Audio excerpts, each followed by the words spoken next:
जय गुरुदेव। परम पूज्य स्वामी जी महाराज बाबा जय गुरुदेव जी ने कहा, इसलिए सत्संगी को सुनाते हैं कि आप इधर से मुड़ो और उधर चलो, इससे निवृत्त हो जाओ। बिना महापुरुषों के जीव कल्याण नहीं होगा। कर्म करोगे फल भोगोगे, उसी के अनुसार प्रारब्ध बनता है। सुख के कर्म करोगे तो मनुष्य शरीर मिलेगा, दुख के कर्म करोगे तो मनुष्य शरीर नहीं मिलेगा। तुम अपने को यहाँ का ठेकेदार मत समझो, यहाँ किसी की ठेकेदारी भी नहीं चलती। समय पूरा हो जाएगा तो जाना पड़ेगा।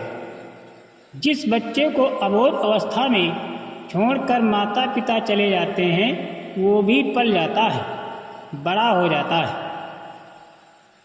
जब मैं स्वामी जी के पास गया और उन्होंने मुझे रास्ता दिया तो ये कहा कि भजन पर बैठना तो ये इच्छा लेकर मत बैठना कि कोई आकर रोटी दे दे। मैं गांव में जाकर रोटी मांग कर लाता था, उसे खा लेता था। एक रोटी पानी में भिगोया, खा लिया और भजन में बैठ गया। 7 दिन के बाद फिर जाता था। कहने का मतलब ये है कि साधु वेश बना लिया, दाढ़ी बाल बढ़ा लिया और सुख के लिए घूमते रहे। गृहस्थों के दरवाजे पर खाने चले गए। कच्ची पक्की की बात करने लगे कि हम कच्ची नहीं खाते और खाएंगे तो पक्की खाएंगे, यानी पूरी हलवा खाएंगे, तो भी खान पान में फंस गए। मथुरा में एक मकान था, उसमें एक सन्यासी जी अपना प्रवचन कर रहे थे। मैं भी वहाँ बैठा था। वहाँ एक सांप लटक रहा था। मैंने तो देख लिया, उन्होंने नहीं देखा। मैंने कहा कि महाराज ये क्या है, ये क्या लटक रहा है? उन्होंने देखा तो भागने लगे। मैंने कहा कि आप तो कहते हैं कि सब में ब्रह्म है, इसमें भी तो ब्रह्म है, ब्रह्म को देखकर भागता क्यों है? आपको मनुष्य तन मिला है, वही आपके लिए खेप है। ये मनुष्य तन जा रहा है, अब की मिल गया फिर नहीं मिलेगा। इसमें सूरत बैठकर डूब रही है।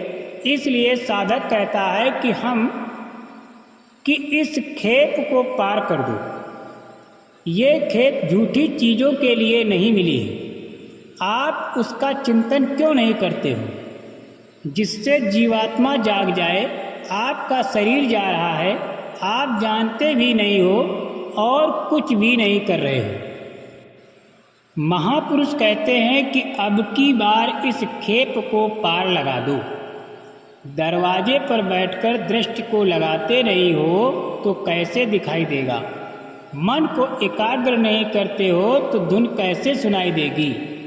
भवजाल में फंसे रहते हो, उधर की ओर रुख नहीं करते हो।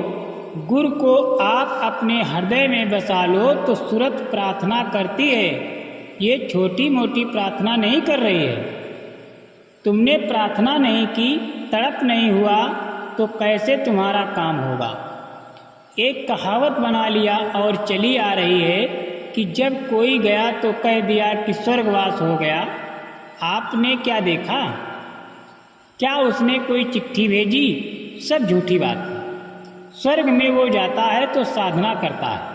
जो साधना नहीं करता वो जा नहीं सकता। कहा है कि जैसा खावे अन्न वैसा होवे मन, जैसी बुद्धि वैसा चित्त। मुझे आप अच्छी तरह से देख लो। जब तुम नाम दान लेकर साधना करोगे और इस शरीर से अलग होकर स्वर्ग में, वैकुंठ में या ऊपर के लोकों की सैर करोगे तो यही चेहरा उधर भी मिलेगा। फिर तुम्हें धोखा किस बात का, फरेब किस बात का?